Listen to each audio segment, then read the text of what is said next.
A primeira entrevista de hoje é com a psicóloga Sandra, super querida, muito inteligente, e veio falar comigo sobre um assunto que está nos deixando muito preocupados. É a depressão, e mais, depressão em adolescentes. Veja a matéria, preste bem atenção. Olá, eu estou aqui com a Sandra Abdala, ela é psicóloga e o assunto de hoje é depressão na adolescência, um assunto seríssimo. Vamos tomar um café aqui, já tomamos um cafezinho, já conversamos muito. Tudo bom, Sandra? Tudo bem. Muito obrigada pela sua presença. Eu que agradeço pelo convite, é um prazer. É bom, né? E é bom a gente falar sobre esses assuntos, a gente sabe que todo mundo quer saber um pouquinho, né? A depressão é um assunto, é a doença do século, todo mundo já sabe. E a gente vai falar a gente vai focar hoje na adolescência. É algo que está preocupando muito, né? Todos nós estamos muito preocupados com o que vem acontecendo. Há muito tempo a gente sabia que existia a tristeza, né? No tempo da minha mãe, enfim, tristeza, mas essa palavra depressão, ela veio com tanta força agora. O que você pensa a respeito? O que você anda vendo por aí? Conta pra gente. Bom, primeiramente, acho que falar em depressão, a gente precisa primeiro entender o que é que eu penso quando eu penso em depressão. Quando eu penso em depressão, eu imagino e eu dou um sentido e um significado para essa palavra como o quê? Ainda, infelizmente, né, existem muitas pessoas que não têm o conhecimento de que isso é uma doença, né? Para algumas pessoas, ainda um pensamento preconceituoso de que pode ser uma frescura, um chiliquezinho, né, uma frescurite, né, um dengue, uma manha, né, e depressão não tem nada disso. Quando a gente uma doença mesmo, né? Quando a gente fala em depressão, a gente está falando de um transtorno mental, a gente está falando de uma doença, né? Então, partindo desse princípio de que é uma doença, a gente precisa tratar como doença, né? Por onde a gente começa a tratar a doença? Buscando ajuda. Qual é a ajuda possível para uma pessoa que está em depressão? Primeiro, quem está do lado. A primeira pessoa, as primeiras pessoas que podem perceber, observar, notar e podem oferecer ajuda, muitas vezes não é a pessoa que está acometida com a doença, mas aquele que está do lado, que está prestando atenção. Aquele que convive no cotidiano, no dia a dia, que presta atenção num comportamento diferente, que presta atenção num semblante diferente, num humor diferente, né? Então, essa é a pessoa que pode ajudar essa pessoa com depressão perguntando. Pois é, Sandra, porque a pessoa que está com a depressão, se ela sabe, ela vai ficar quieta, na maioria das vezes, ou ela não sabe que está, né? Ela está passando por um momento difícil, mas ela não sabe que é depressão, vai ficar quietinha. Então, a importância que a gente está falando aqui de você ouvir mais e falar menos. Olhar mais para essa pessoa que está perto de você, seja ela um familiar, um amigo, seu parceiro, né, seu namorado, seu marido, enfim. Aquela pessoa que está próxima, escutar mais essa pessoa. E de repente ela está pedindo socorro para você de um jeito que você não está entendendo, né? Isso mesmo. O que a gente percebe, a gente vive num mundo hoje de muito compromisso, as pessoas sempre muito com horário, né, atrasado, as pessoas sempre muito preocupadas com os seus compromissos, com as suas coisas de trabalho.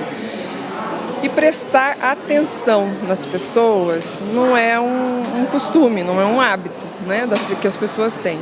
Então é importante que, quando fala em escutar, né, fala, mas como assim, eu vou agora ter que parar para escutar todo mundo, né? Vou parar minha vida, eu tenho que trabalhar, eu estudo, tenho filhos, tenho família aí, né? Isso.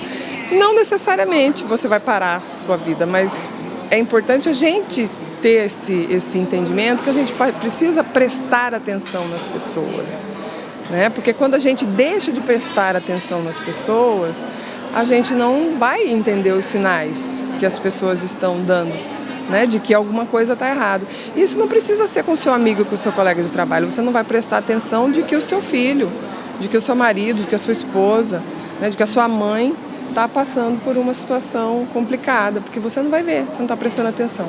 Então, escutar, o Rubem Alves fala uma coisa muito importante, que nós nos dedicamos muito na arte da oratória.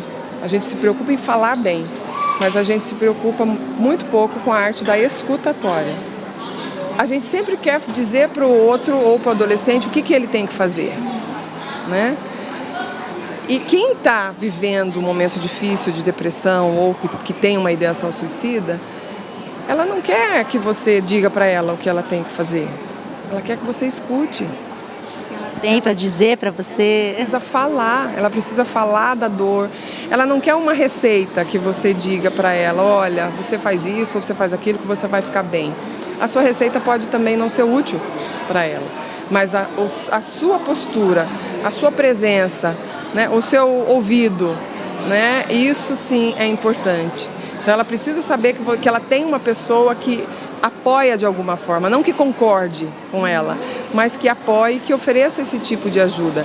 Para o adolescente é importante, eu acho que a gente também abordar e sinalizar isso, que a gente precisa encontrar e descobrir, né, os adolescentes que são amigos ajudadores, os ajudadores amorosos, porque a gente tem a impressão, muitas vezes, que os adolescentes não querem nada com nada, que eles não são... Não é isso não. Eles são muito amigos, eles são muito unidos, eles são parceiros, eles andam em grupo, eles são parceiros.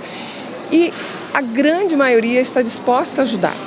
O que leva um jovem a entrar em depressão e ter, né, uma complicação por isso, né?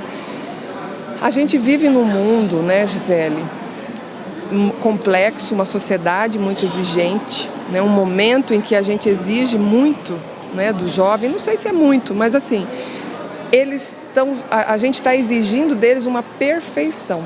O jovem hoje, ele tem que ser muito bom em tudo que ele faz.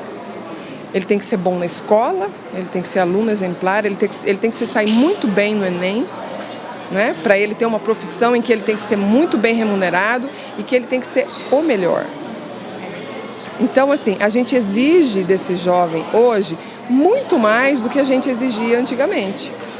Do que a gente foi antigamente. Exato. Eu era uma aluna mediana, você, como é que era? Mediana. O que a gente exige hoje? Eu vou exigir que meu filho seja o cara na sala de aula, né? Exato. Mas quando a gente começa a colocar padrões, né?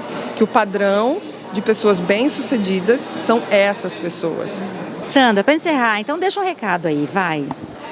Para essa mãe que está assistindo, para essa tia que cuida do sobrinho, para essa professora que cuida do aluno, né? Como que ela tem que proceder no momento que ela se depara com alguém com problema, com a tristeza, enfim. Qual o primeiro passo que ela tem que dar? Eu penso que assim, o acolhimento, né? O acolhimento ele é sempre bem-vindo, em qualquer situação. Em qualquer situação, o acolhimento ele é sempre muito bem-vindo. O que significa acolher? Né? Não é que eu vou ter que pegar a pessoa, colocar no colinho. Não é isso. Você se colocar